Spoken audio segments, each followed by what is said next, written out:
Periyar Maniamma Institute of Science and Technology, Tanjavur. ECE with specialization in AI and ML, IoT, robotics and industrial automation. Any summer holidays kannu call GT Holidays ku pannu. GT Holidays, South India's #1 travel brand. விதவிதமான ஆடை ஆபரணங்களுடன் உங்கள் பண்டிகை நாட்களை ஒளிமயமாக கொண்டாட வேலவனுக்கு வாங்க. வேலவன்ல மட்டும்தான் குறைந்த விலை, நிறைந்த தரம். வேலவனுக்கு வந்தா உங்க பணம் மிச்சம், மனசு மெச்சும். அழகிய தமிழ் மகன் வந்துட்டு இப்போவும் நிறைய பேருக்கு வந்து பிடிச்ச ஒரு படம். பட் எங்கேயோ ஏதோ ஒரு விஷயம் மிஸ் ஆயிடுச்சு அப்படின்னு சொல்லிட்டு எல்லா விஜய் ஃபேன்ஸுக்குமே அது தெரியும். கதையில் வந்து தலையீடு இருந்தது, கதையை வந்து நிறைய மாற்றினாங்க, உங்களை வந்து ஃப்ரீடமாக படம் எடுக்க விடலைங்கிற மாதிரி சொன்னாங்க. அது உண்மையா இல்லையா? பைரவா ரிலீஸ் ஆகும்போதும் அதுவுமே எதிர்பார்த்த அளவில் விட கொஞ்சம் கம்மியாக இருந்தது அப்படின்னு சொல்லி நிறைய பேர் வருத்தப்பட்டாங்க. எதனால விஜய் சார் வந்து ரெண்டாவது வாய்ப்பு உங்களுக்கு கொடுத்தாரு? சாரை மீட் பண்ணும்போதே எனக்கு எந்திரிச்சு சார் கை கொடுத்தாங்க. என்ன சார் அப்படின்னு சொன்னால், வீரம் படம் தியேட்டரில் போய் பார்த்தேன். ஒரு லாங்குவேஜில் பெரிய ஹிட் ஆனதுக்கப்புறம் அந்த படத்தை நீங்கள் வேற ஒரு லாங்குவேஜில் பண்ணும்போது உங்களுக்கு பெரிய சவால் அது. ஏன்னா ஜெயிச்சே ஆகணும்.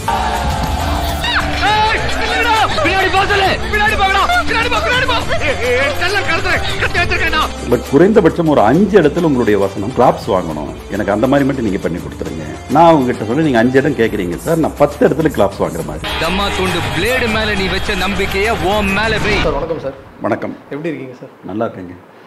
ரொம்ப சந்தோஷம். ஏன்னா ரீரிலீஸ் இந்த டைமில் வந்து மீட் பண்ணி உங்ககிட்ட பேசுகிறது ரொம்ப சந்தோஷம். ஸோ ஃபர்ஸ்ட் ஆஃப் ஆல் சூப்பரான ஒரு ப்ராடக்ட். கில்லி அப்படிங்கிறது வந்து தமிழ் சினிமாவோட ஒரு ஐகானிக்கான மூவி. கண்டிப்பாக எல்லா ஃபேமிலி ஆடியன்ஸ்லேருந்து குழந்தைங்கலேருந்து எல்லாருக்கும் பிடிச்ச அத்தனை அம்சங்களும் அந்த படத்தில் இருக்குது. ஸோ அந்த படத்தோட ரைட்டர் நீங்கள். ஆமாம்.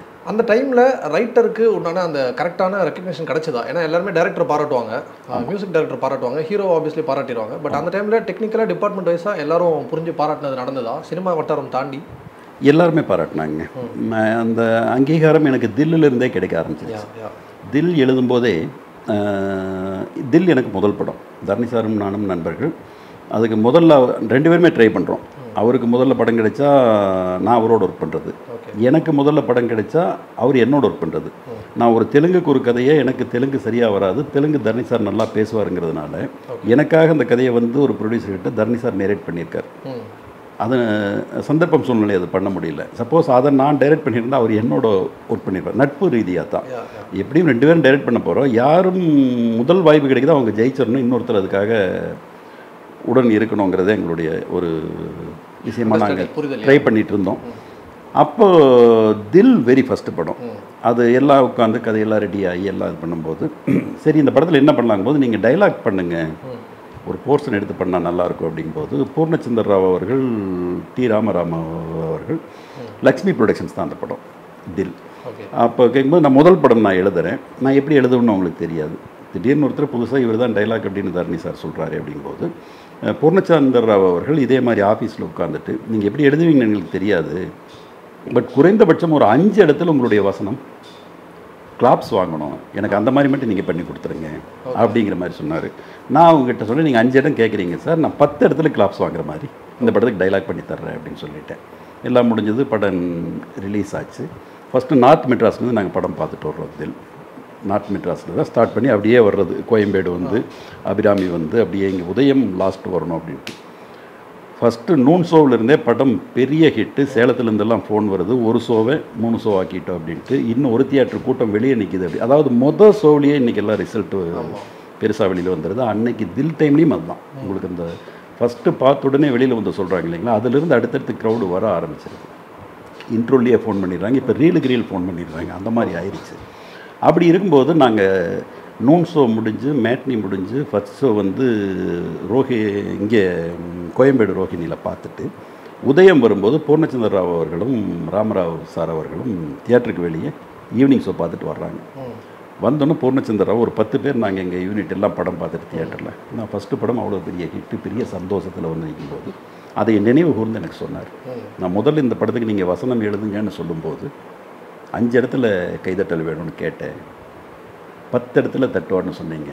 நான் இதை மட்டும் எண்ணிகிட்டே இருந்தேன். என்ன கேட்டால் நூன் ஷோ மேட்னிலேயே எனக்கு டைலாக்ஸ் எக்ஸலண்ட்டாக இருக்குன்னு ரிசல்ட் வந்துருச்சு. 24 இடத்துல வசனத்துக்காக மட்டும் கைதட்டினான்ட்டு அவ்வளோ பெரிய ஒரு மனிதர், அவர் அவ்வளோ பெரிய ப்ரொடியூசர் கையெடுத்து கும்பிட்டார். எனக்கு அது ஒரு பெரிய அங்கீகாரமாக நினைச்சது. ஏன்னா அத்தனை பேர் எல்லா தியேட்டரில் க்ரௌட் அவ்வளோ பேர் நின்று சுற்றி வேடிக்கை பார்த்துட்டு இருக்காங்க. அப்படி அந்த தில் பெரிய வெற்றி அடைஞ்சதுக்கப்புறம் தூள் அதை விட பெரிய வெற்றி அடையணும் அப்படின்னு சொல்லிட்டு தூளில் ஒர்க் பண்ணேன். தூள்லேயும் வசனங்களுக்கு பெரிய ஒரு வரவேற்பு கிடைச்சது. அதுக்கப்புறம் கில்லி இந்த படம், இந்த படத்துலேயும் பெரிய வரவேற்பு கிடைச்சது. நீங்கள் சொன்ன மாதிரி எல்லாருமே பாராட்டினாங்க. பத்திரிகைகள் நிறைய வசனங்களை பற்றி, ஊடகங்கள் எல்லாருமே டைலாக்ஸ் ரொம்ப பிரமாதம்னாங்க. எல்லாத்துக்கும் மெயின் காரணம் தரணி சார் எனக்கு கொடுக்குற சுதந்திரம்.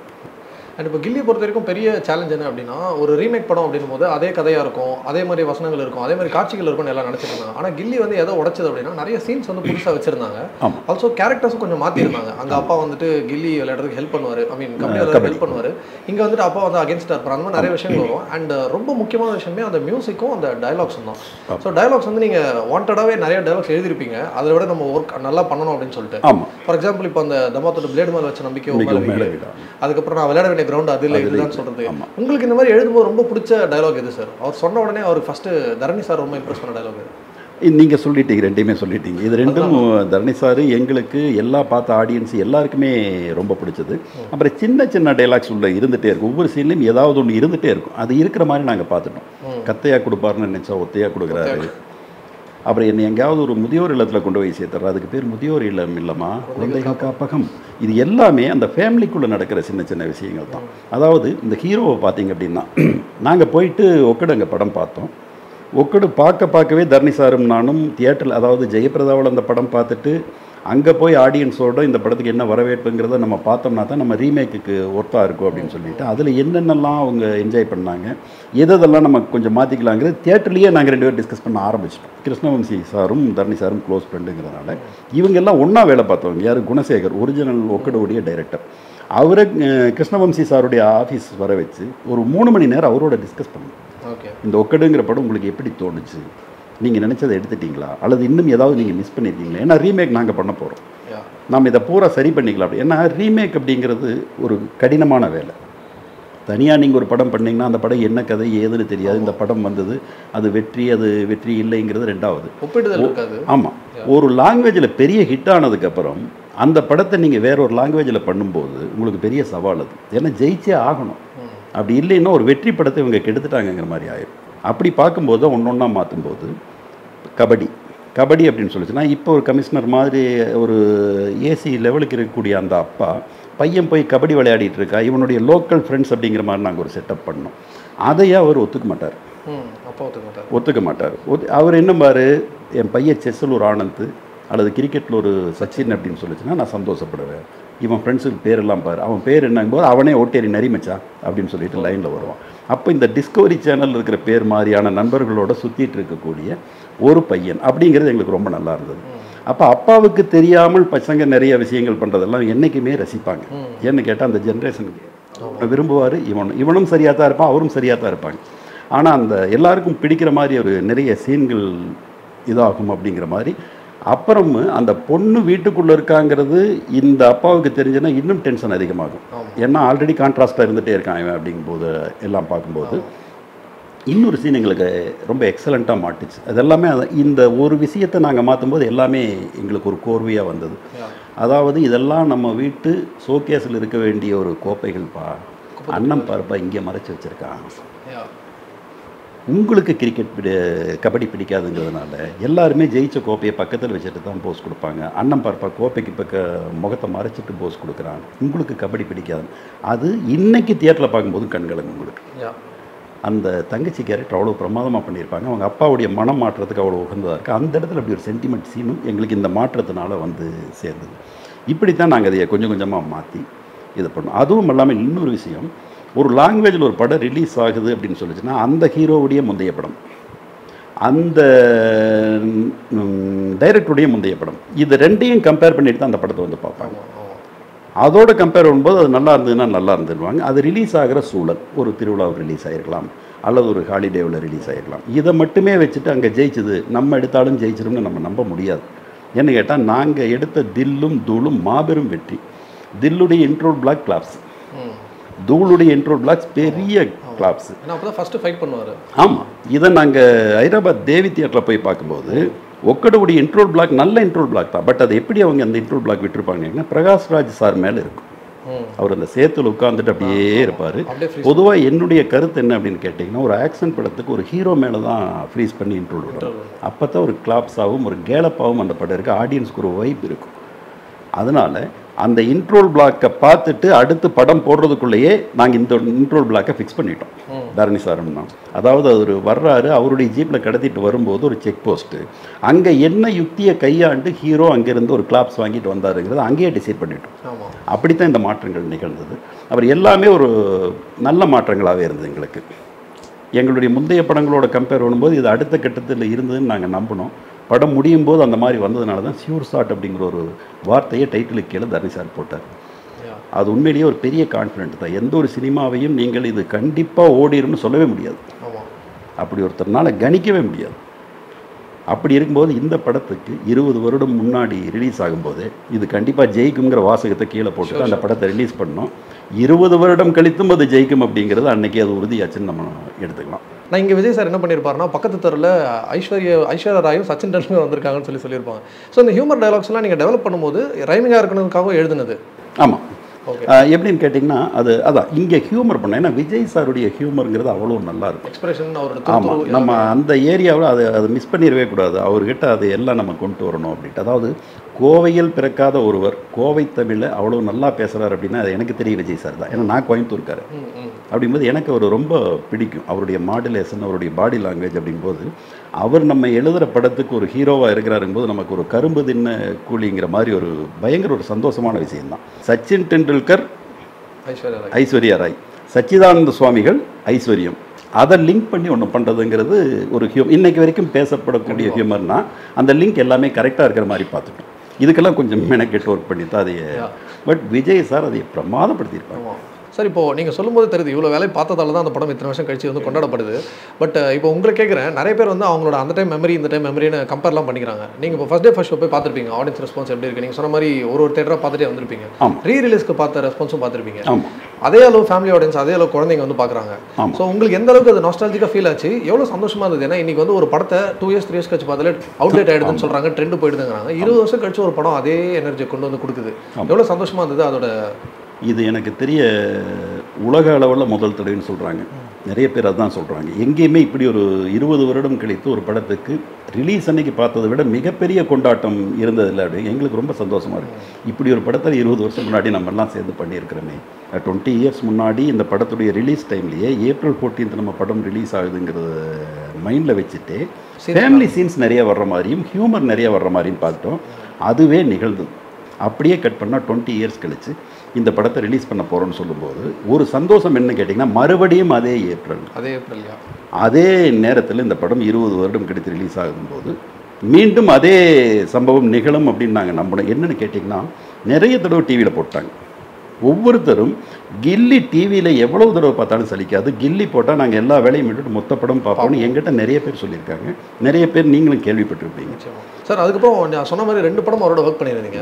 அழகிய தமிழ் மகன் வந்துட்டு இப்போவும் நிறைய பேருக்கு வந்து பிடிச்ச ஒரு படம். நிறைய பேருக்கு வந்து அதோட ஸ்க்ரீன் பிளேவும் பிடிக்கும், அதோட சீன்ஸும் பிடிக்கும். பட் எங்கேயும் ஏதோ ஒரு விஷயம் மிஸ் ஆகிடுச்சு அப்படின்னு சொல்லிட்டு எல்லா விஜய் ஃபேன்ஸுக்குமே அது தெரியும். பட் நிறைய ரூமர்ஸ் என்ன வந்துட்டு இருந்தது அப்படின்னா, கதையில் வந்து தலையீடு இருந்தது, கதையை வந்து நிறைய மாற்றினாங்க, உங்களை வந்து ஃப்ரீடமாக படம் எடுக்க விடலைங்கிற மாதிரி சொன்னாங்க. அது உண்மையாக? அது போய் சார், அது போய் அப்பட்டமான போய். ஏன்னு கேட்டிங்கன்னா, அப்படி ஒரு சம்பவம் நிகழவே இல்லை.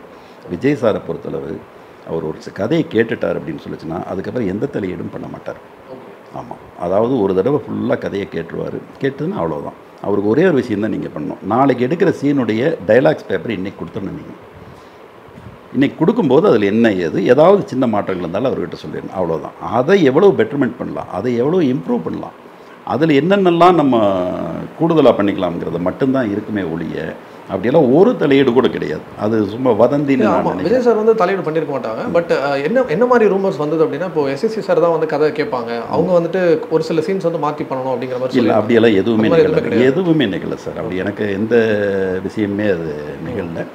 நான் நினைக்கிறது என்ன அப்படின்னு கேட்டிங்கன்னா, ஒரு விஜய் சாருடைய இமேஜ் இருக்கு இல்லைங்களா, அந்த எல்லாமே அவர் அவ்வளவு கொண்டாடிட்டு இருக்கும்போது செகண்ட் ஹாஃபில் ஒரு நெகட்டிவ் கேரக்டராக அந்த கதையிலேயே அவர் அமைஞ்சிருப்பார். ஒரு செகண்ட் கேரக்டர் ஒரு நெகட்டிவாக இருந்தது அப்படிங்கிறது அது கொஞ்சம் அந்த யூத்துக்கு அவங்களுக்கெல்லாம் சாரை நெகட்டிவாக பார்க்குறது கொஞ்சம் அவங்களுக்கு கஷ்டமாக இருந்திருக்குமோன்னு எனக்கு தோணுச்சு. ஒரு கதையாக பார்க்கும்போதும் இன்றைக்கி டிவியில் பார்க்கும்போது நீங்கள் ஒரு கதையாக ஃபாலோ பண்ணிங்கன்னா பெர்ஃபெக்டாக இருக்கும். ஸோ அதே மாதிரி இப்போ விஜய் சாரோட படங்கள் வந்துட்டு சரியாக போகாத படங்கள்னு ஒரு சில லிஸ்ட் எடுத்தால் இந்த அழகிய தமிழ்மகன், அதுக்கப்புறம் இன்னும் சில படங்கள்லாம் இருக்கும், வில்லு, சுறா அப்படின்னு. ஆனால் எந்த டேரக்டருக்குமே விஜய் சார் வந்து திருப்பி அந்த அவரோட படத்தை டைரக்ட் பண்ணுறதுக்கான வாய்ப்பு தரல. பரதனுக்கு மட்டும் அந்த வாய்ப்பு கிடைச்சது ஏன் அப்படின்னு சொல்லிட்டு பைரவா சைன் பண்ணும்போது நிறைய பேர் கேட்டிருந்தாங்க. பைரவா ரிலீஸ் ஆகும்போதும் அதுவுமே எதிர்பார்த்த அளவில் விட கொஞ்சம் கம்மியாக இருந்தது அப்படின்னு சொல்லி நிறைய பேர் வருத்தப்பட்டாங்க. எதனால விஜய் சார் வந்து 2வது வாய்ப்பு உங்களுக்கு கொடுத்தாரு? உங்கள் மேலே என்ன நம்பிக்கை? நீங்கள் அவர்கிட்ட என்ன மாதிரி ஒரு கதை வந்து சொல்லியிருந்தீங்க சார்? ஆக்சுவலி நான் வீரம் படம் டைலாக் பண்ணியிருந்தேன். வீரம் படத்துக்கு வெரி ஃபஸ்ட்டு அஜித் சாரோட ஒரு படம் விஜயா ப்ரொடக்ஷன்ஸில் இருந்தும் சிறுத்தை சிவா அவர்களும் கேட்டாங்க அப்படிங்கிறதுனால நான் டைலாக் பண்ணியிருந்தேன். அது பெரிய வரவேற்பு கிடைச்சிது. எனக்கு டைலாக்குக்கு அதுலேயும் பெரிய ஒரு பேர் கிடைக்கும். ஆமாம், அப்படி பேர் கிடைக்கும்போது விஜயா ப்ரொடக்ஷன்ஸுக்கு விஜய் சார் ஒரு படம் பண்ணுறதா அந்த சூழ்நிலையில் இருக்கும்போது விஜயா ப்ரொடக்ஷன்ஸ் சார்பில் என்னுடைய பேரை சார்கிட்ட ரெக்கமெண்ட் பண்ணாங்க. இந்த மாதிரி நம்ம படம் பண்ணியிருக்காருங்க, வர சொல்லுங்க, கேட்போம், பண்ணுவோம் அப்படின்னு சொல்லி சார் சொல்லிட்டாங்க. ஏன்னா சாருக்கும் அழகிய தமிழ்மகன் பிடித்த படம் தான். அழகிய தமிழங்கிறது ரசித்து பிடித்து வெரி ஃபஸ்ட்டு டூயல் ரோல் படம். டெக்னிக்கலாக ரொம்ப நல்லா தான் நாங்கள் எல்லாமே பண்ணியிருந்தோம். அது அந்த ரிலீஸ் டைமில் சில முன்பின் எடுக்கிறதுங்கிறதுக்கு நம்ம யாருமே இப்போ எல்லா படத்தையும் ரசித்து தான் நம்ம பண்ணுறோம். ஒரு சின்ன ஃபேண்டசி ஃபேக்டர் இருக்கும், பட் ரொம்ப நாள் கழிச்சு ஒரு நெகட்டிவ் ஷேடும் பண்ணியிருந்தாரு. ஆமாம் ஆமாம், அப்படி இருக்கும்போது சார் ரொம்ப சந்தோஷமாக கூப்பிட்டு தாராளமாக பண்ணலாம் அப்படின்னு சொல்லிட்டு இது பண்ணும்போது தான் நான் போய் பைரவா கதையை சாருக்கு சொன்னேன். பைரவா கதையை நான் சொல்கிறதுக்கு போயிட்டு வெரி ஃபஸ்ட்டு சாரை மீட் பண்ணும்போதே எனக்கு எந்திரிச்சு சார் கை கொடுத்தாங்க. என்ன சார் அப்படின்னு சொன்னால், வீரம் படம் தியேட்டரில் போய் பார்த்தேன், ஒரு 2 சீன் போயிட்டு இருக்கும்போதே டைலாக் ரொம்ப நல்லா இருந்தது, யாருன்னு கேட்டேன், உங்கள் பேரை சொன்னாங்க, அதுதானே பார்த்தேன் அப்படின்னு நினச்சேன் அப்படின்னு சொல்லிட்டு அதுக்காக எனக்கு ஃபஸ்ட்டு கை கொடுத்தாங்க. அதுக்கப்புறம் நலன் விசாரிச்சுட்டு கதை கேட்க ஆரம்பித்தாங்க. அப்புறம் கதை சொன்னதுக்கப்புறம் கதை சாருக்கு ரொம்ப பிடிச்சிருந்தது. அதுக்கப்புறம் தான் அந்த ப்ராஜெக்ட் நாங்கள் ஸ்டார்ட் பண்ணோம். விஜயா ப்ரொடக்ஷன்ஸுக்கான அடுத்த படம். அதில் சொன்ன டேட்குள்ளே அந்த படத்தை நான் பிரமாதமாக பண்ணி கொடுத்தேன். சார் ரொம்ப இன்வால்மெண்ட்டோடு நல்லபடியாக பண்ணாங்க. எல்லாமே சிறப்பாக தான் அமைஞ்சது அந்த படம். எங்களுக்கு எதிர்பார்த்த அளவுக்கு அந்த படம், அதாவது ஒரு மாபெரும் வெற்றி அப்படின்னு சொல்லி இல்லைன்னா கூட எங்களுக்கு எல்லாருக்குமே திருப்தியான ஒரு படமாக தான் இருக்கும். பட் சார், இப்போ விஜய் சார் வந்து எப்பயுமே ஒரு படம் ரிலீஸ் ஆன அப்புறம் அதை வெற்றி தோல்வி வச்சு அவர் எடுத்துக்க மாட்டார், அதை வந்து ஒரு ரோட்டெல்லாம் பார்க்கவே மாட்டார். அவர் வந்து கேஷுவலாக இட்ஸ் ஓகே, நம்ம ட்ரை பண்ணோம், நடந்தது அப்படின்னு கடந்து போயிடுவார்னு சொல்லுவாங்க. பைரவா வந்தப்போ அவர் உங்ககிட்ட என்ன சொன்னார்? அதுக்கப்புறம் அவரோட எப்படி மூவ் ஆன் ஆனார்? பைரவா டப்பிங்கிலிருந்து, பைரவா முடிஞ்சதுலேருந்து, ரிலீஸ் ஆனதுலேருந்து ரொம்ப சந்தோஷமாக எல்லாமே நல்லா தான் இருந்தது. இப்போ வரைக்கும் அப்படி தான் இருந்துகிட்ருக்குறோம். அது யாருக்கும் எந்த ஒரு மேட்டர், ஏன்னா எல்லாரையும் சந்தோஷப்படுத்தினேன். பைரவா தயாரிப்பாளர்லேருந்து நான் இன்றைக்கி நல்லா தொடர்பில் தான் இருக்கேன். அது எதுவுமே எங்களுக்கு வித்தியாசமாக எதுவுமே தெரியல. சாரோட நல்ல நட்புலையும் நல்ல ஒரு அண்டர்ஸ்டாண்டிங்கில் தான் நாங்கள் இருக்கிறோம். அண்ட் அது ஃபேமிலி ஆடியன்ஸ்க்கு நல்லா சென்று இன்றைக்கும் டிவியில் எப்போ போட்டாலும் அந்த படத்துடைய டிஆர்பி ரேட்டிங் பாருங்கள், பிரமாதமாக இருக்குது. அவ்வளோ பேர் பார்ப்பாங்க. எனக்கு அவ்வளவு ஃபோன்கள் வரும். என்ன அந்த படம் ரிலீஸ் ஆகி ஒரு 5 நாள் கழித்து சார் வந்து எங்களுக்கு எல்லாருக்கும் ஆளுக்கு ஒரு செயின் எல்லாம் போட்டு எங்களை ரொம்ப அவரு கையாலேயே போட்டு ரொம்ப கௌரவிச்சு எங்களுக்கு ஒரு ட்ரீட் கொடுத்தா. நல்ல கலெக்ஷன். சில கிரிட்டிக்ஸ் வந்து கொஞ்சம், அதாவது நான் பிறந்த ஊர் பொள்ளாச்சியில் 6 தியேட்டர்லேயும் அந்த படம் ஓடிச்சு. 6 தியேட்டருக்கும் நாங்கள் போய் பார்த்தோம் பொங்கல் டைமில். அதில் குறிப்பாக தங்கம்னு ஒரு தியேட்டர் இருக்குது. அந்த தியேட்டர் ஓனர் என்னுடைய நண்பர் தான். அவர் ரொம்ப சந்தோஷமாக உள்ளே கூட்டிகிட்டு போயிட்டு அந்த ஆடியன்ஸ் எப்படி என்ஜாய் பண்ணுறாங்கிறது எல்லாத்தையுமே காட்டி தான் எங்களை ரிசீவ் பண்ணி இது பண்ணாங்க. அதனால் ரொம்ப சந்தோஷமான ஒரு ப்ராஜெக்ட். நீங்கள் உங்களுக்கு வந்து விஜய் சார் நல்லா தெரியும். அவருக்கு வந்து ஹெல்பிங் டெண்டன்சி எந்த அளவுக்கு இருக்குது, மக்களுக்கு என்ன பண்ணணும்னு, சேவை பண்ணணும்னு ஏதாவது ஒரு மூலிமா உங்களுக்கு ஷேர் பண்ணியிருப்பார். அரசியலில் அவரோட ஸ்டெப்ஸ் எப்படி இருக்கும், அரசியலுக்கு அவர் எந்த அளவுக்கு சூட்டபிளான ஆளாக இருப்பார்? அவருக்கு நிறைய மக்களுக்கு செய்யணுங்கிற ஆர்வம் நிறையா இருக்குது சார். மக்கள் மேலே நிறைய பரிவு இருக்குது, நிறைய அவருக்கு ஒரு தாட்ஸ் இருக்குது. அதே நேரத்தில் நிறைய படங்கள் அவர் நடிக்கணும் அப்படிங்கிறது அவருடைய நிறைய. இன்றைக்கி வர்றாங்க இல்லைங்களா அந்த கில்லி பார்த்த ஆடியன்ஸ், இவங்க எல்லாருக்குமே அதாவது எப்படி ஒரு பொங்கலோ, எப்படி ஒரு தீபாவளியோ, எப்படி ஒரு தமிழ் புது வருடம், ஆங்கில புது வருடமோ, அந்த மாதிரி விஜய் சாருடைய படம் ரிலீஸ் அப்படிங்கிறது ஒரு திருவிழா, உலகமெங்கும் ஒரு திருவிழா இல்லைங்களா. அதுக்காக வெயிட் பண்ணுவாங்க, அதை கொண்டாடணும் அப்படின்னு சொல்லி நினைப்பாங்க. அப்படி கொண்டாடும் மனநிலையில் இருக்கிற பல கோடி பேருக்கு சார் படம் நடிக்க மாட்டார் அப்படிங்கிறது ஒரு சின்ன ஒரு ஒரு வருத்தமாக தான் இருக்குது. இருந்தாலும் அவர் அடுத்த கட்டத்தில் அரசியலில் இன்னும் பெரிய வெற்றிகளை அடையணும், இன்னும் நிறைய மக்களை சந்தோஷப்படுத்தும் செயல்கள் செய்யணும் அப்படிங்கிறது எல்லாருடைய விருப்பமே, என்னுடைய விருப்பமும் அதுதான். நிச்சயமாக sir. Thank you for your time. And நீங்கள் பண்ணப்போகிற ஃபியூச்சர் ப்ராஜெக்ட்ஸ் எல்லாமே வந்து மிகப்பெரிய வெற்றி அடையணும்னு சொல்லி இந்தியா கிளிட்ஸ் சார் வாழ்த்துக்கள் சார். தேங்க்யூ. ரொம்ப நன்றி சார். இந்தியா கிளிட்ஸ் நேயர்களுக்கு என்னுடைய வணக்கம். Periyar Maniamma Institute of Science and Technology, Tanjavur. ECE with specialization in AI and ML, IoT, robotics and industrial automation. இனி summer holidays கண்ணு call GT Holidays க்கு பண்ணு. GT Holidays, South India's #1 travel brand. விதவிதமான ஆடை ஆபரணங்களுடன் உங்கள் பண்டிகை நாட்களை ஒளிமயமாக கொண்டாட வேலவனுக்கு வாங்க. வேலவன்ல மட்டும்தான் குறைந்த விலை, நிறைந்த தரம். வேலவனுக்கு வந்தா உங்க பணம் மிச்சம், மனசு மெச்சும்.